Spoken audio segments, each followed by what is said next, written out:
สบายดีเนาะสบายดีทุกท่านเนาะมื้อนี้เอ่อมาไลฟ์สดตอนที่สองเนาะต่อจากคลิปสุดก่อนเนาะเอ่อที่เฮาเว้าเรื่องสายไฟแล้วก็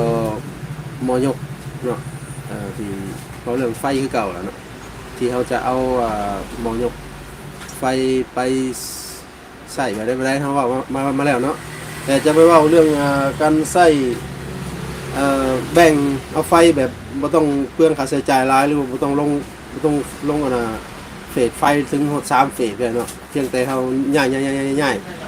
แต่ละสายไปใส่แต่ละจุดเท่านั้นเนาะจนเราสิมาเว้าเนาะ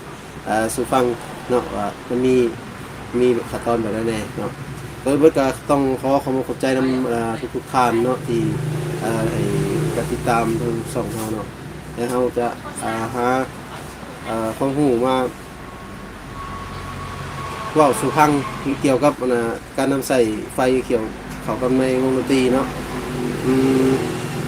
สบายดีทุกท่านฮะ9 คน10 คน12 คนเนาะ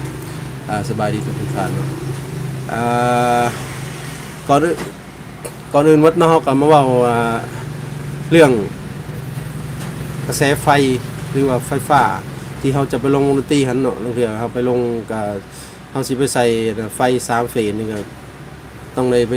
เสียค่าใช้จ่ายค่าหยังต่างๆเนาะยุ่งยากเนาะซั่นเนาะซั่นแหละเขาเว้าเรื่องว่าสิเฮ็ดบ่ได้สิประหยัดค่าใช้จ่ายหลายที่สุดเนาะแล้วก็เว้าเรื่องให้เอาไฟบ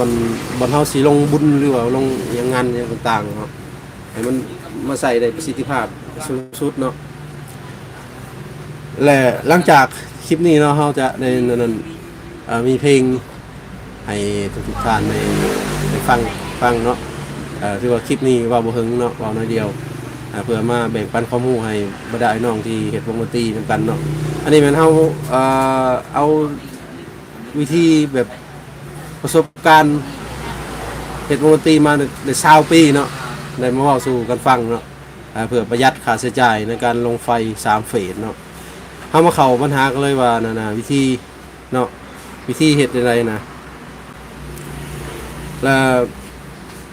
เฮามาเว้าเรื่องบ่อนเฮาสถานที่เฮาสิลงมันจะมีบ้านคนส่วนหลายกันเนาะแล้วก็มาเว้า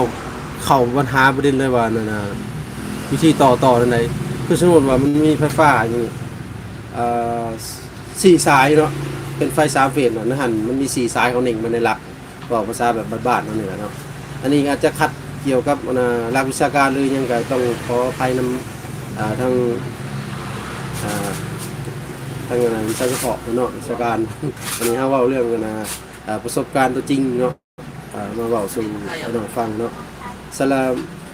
คือยกตัวอย่างว่ามันมีสาย4 เส้นเนาะอยู่ในเสาไฟเนาะเส้นหนึ่งจะเป็นกาวเนาะและอีก3 เส้นเป็นไฟเนาะเป็นไฟซึ่งเพื่อนแต่ละหลังเนาะเขาจะทั้งวิสาไฟฟ้าจะสลับสายกันใส่คือสมมุติว่าเพื่อนหลังนี้ใส่อีกเฟสนึงแต่เพื่อนหลังนั้นใส่อีกเฟสนึงเอาว่าง่ายๆจะ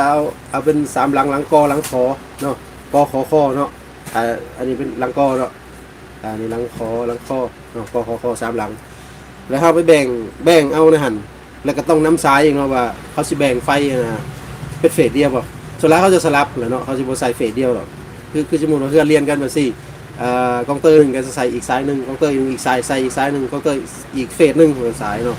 มันจะมี3 เฟสนี่หั่นเนาะไฟและให้เฮาไปเลือกเอาคือสมมุติว่ายกตัวอย่างว่าหลังเฮาอีกเนาะหลังกอเขาจะไปต่ออีกเฟสนึงแล้วก็มาเบิ่งอีกหลังที่2ว่าเขาเจ้าต่อหลังคอ